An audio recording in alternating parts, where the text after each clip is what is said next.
$14. That's what's left in checking after the payment clears. You watch it happen in real time, refreshing the app like the number might change if you stare hard enough. It doesn't. The payment was scheduled 3 weeks ago. You forgot. You always forget. By the time you finish reading this sentence, you'll know exactly which level you're standing on right now. And by the end, you'll know exactly how far the gap goes and what it actually costs to cross it. Level 1. Negative $5,000. The debt isn't a number, it's a sound. It's the specific hum your phone makes when an unknown number calls twice in one afternoon. You stopped answering unknown numbers in March. You know it's the collections agency for the medical bill, the one from urgent care that turned into $1,200 you didn't have, and now $1,900 with interest and fees stacked on top of a number that was never yours to begin with. The credit card is maxed. Not slightly maxed, completely maxed. Sitting at its limit like a wall you built yourself and now can't climb over.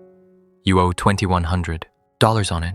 Minimum payment $64. You pay it. Interest adds $38 back the same month. You are running in place and calling it progress. Your car needs brakes. You know this because of the sound it makes now. A low grinding you've learned to ignore the way you've learned to ignore most warnings. You don't fix it. Fixing it costs money you'd have to borrow to spend, which means borrowing against a future that already owes someone else. You eat the same 4 meals on rotation because the fifth option, the interesting one, the one with real vegetables, costs $3 more per meal, and $3 compounds fast when you're negative.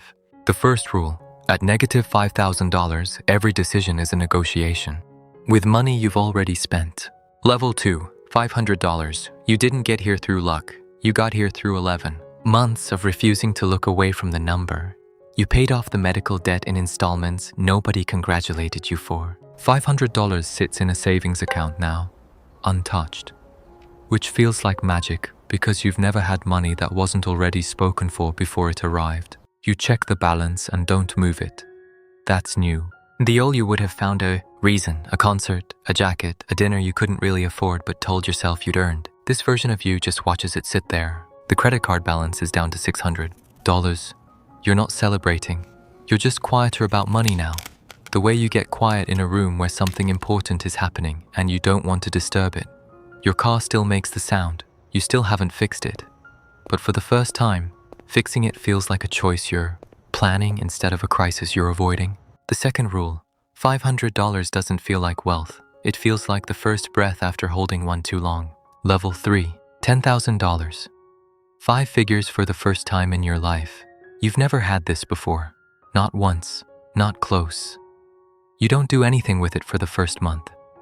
You just let it exist, checking it the way people check a wound that's finally starting to heal, half expecting it to reopen. The credit card is gone, zero balance. Close the account entirely because keeping it open felt like keeping a door unlocked in a house you'd already secured. You open a Roth IRA.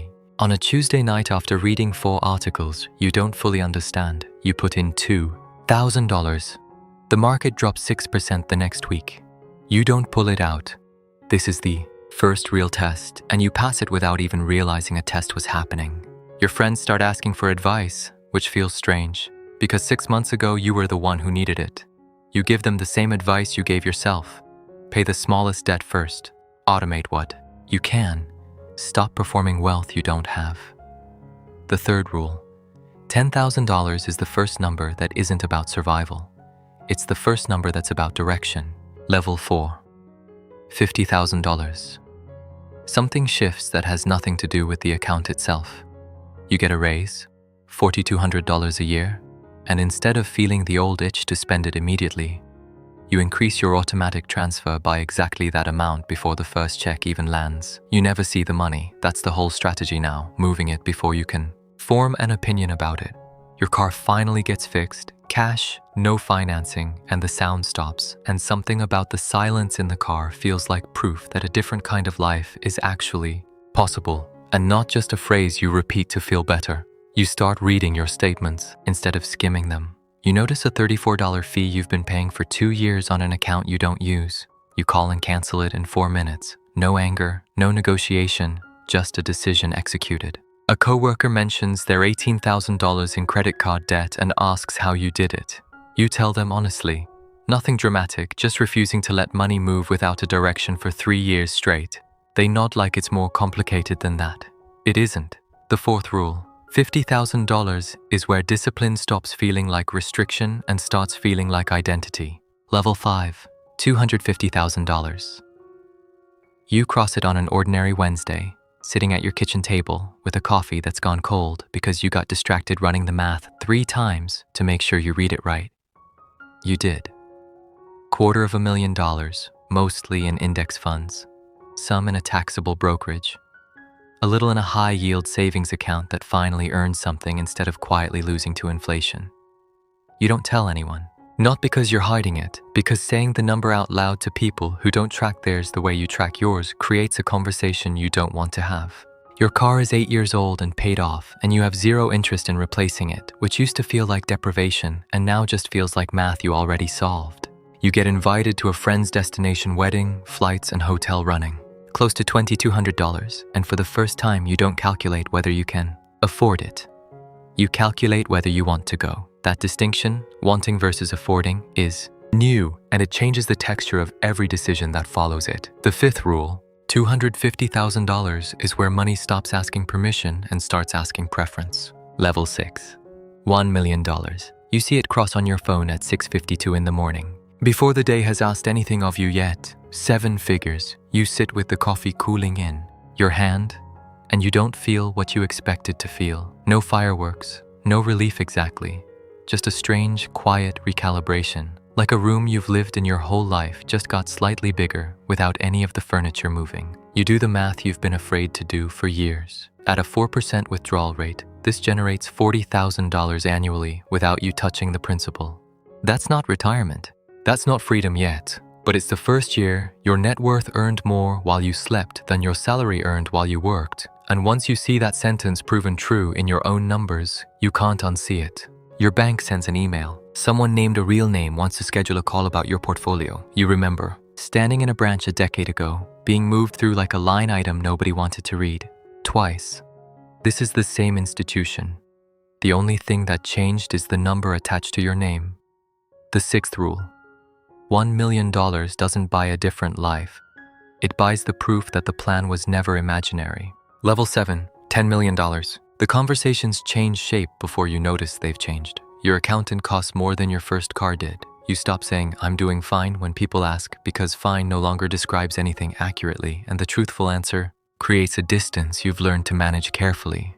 You fund a trust for reasons that had nothing to do with vanity and everything to do with a lawyer explaining patiently what happens to unprotected assets when life does what life eventually does. A friend from years ago, someone who watched you eat the same 4 meals on rotation, asks to borrow $30,000 for a business. You say yes without doing the math you would have obsessed over at level 1, and the ease of that yes tells you something about how far you've actually traveled.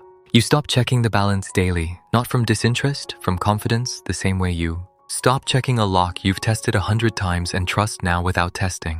The 7th rule, $10 million, is where money stops being a number you track and starts being a structure you manage. Level 8, $100 million. The number is abstract in a way none of the levels before it were. It doesn't represent a lifestyle anymore. It represents leverage, positioning, decisions that ripple through rooms you're not even standing in. People treat you differently before you've said a single word, not because of who you are, because of what your name represents on a term sheet. You remember, with a clarity that surprises you, the exact sound your old car used to make, the specific hum of an unknown number calling twice, the $14 sitting and checking after a payment cleared. That version of you still exists somewhere. Underneath all of this, quieter now, but real. You've stopped being asked for advice by friends who need $500. Now you're asked by people managing other people's money entirely. The gap between where you started and where you're standing is not measured in dollars anymore. It's measured in decades of decisions nobody clapped for.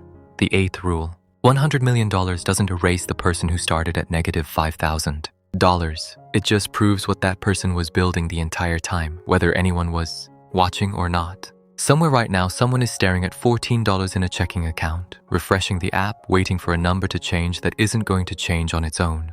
They don't know yet which level they're actually standing on. They think this is about the number. It never was.